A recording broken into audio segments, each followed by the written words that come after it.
Hello ladies and gentlemen, so in this video we're actually going to create our first subdomain using the web service provider or Stinger, right? So you can actually look at the link, and under this website section, right, we need to go actually where it says domains. We just have to go to the other side of the screen, click where it says domains, click where it says subdomains.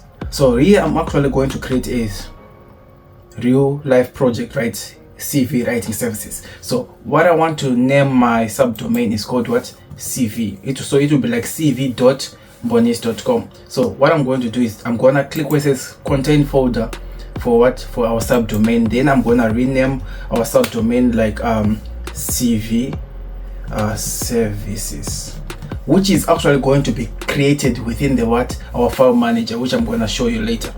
Then I have to click where it says what? Create, right? And it's gonna give us some time. After creating that, as you can see, now our folder have been created. So after creating the subdomain, what we are going to do is go back to the dashboard. Under the dashboard, you are actually going to click where it says WordPress overview.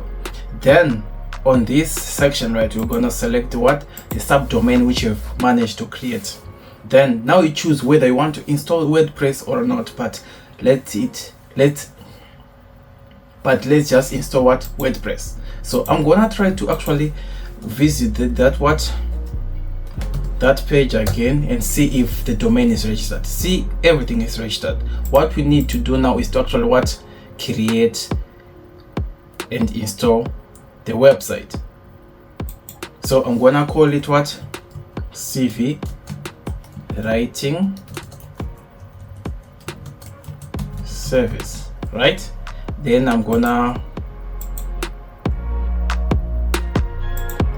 create a username, I'm gonna create a password, and I'm gonna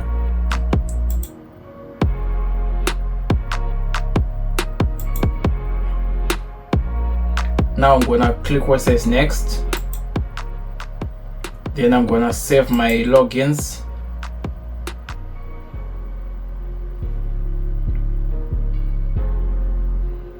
Then I'm gonna click install. And you always need to make sure that you select the right subdomain. If you select your website, your files will be lost somewhere in the internet space. So now what I'm going to do, I'm gonna click refresh again, and now you see we have our blank WordPress website. The next thing which I'm gonna do is just edit the website until it's done. So thank you for watching this video. I hope it was informal. I hope it was useful to you. Cheers. Have a blessed day.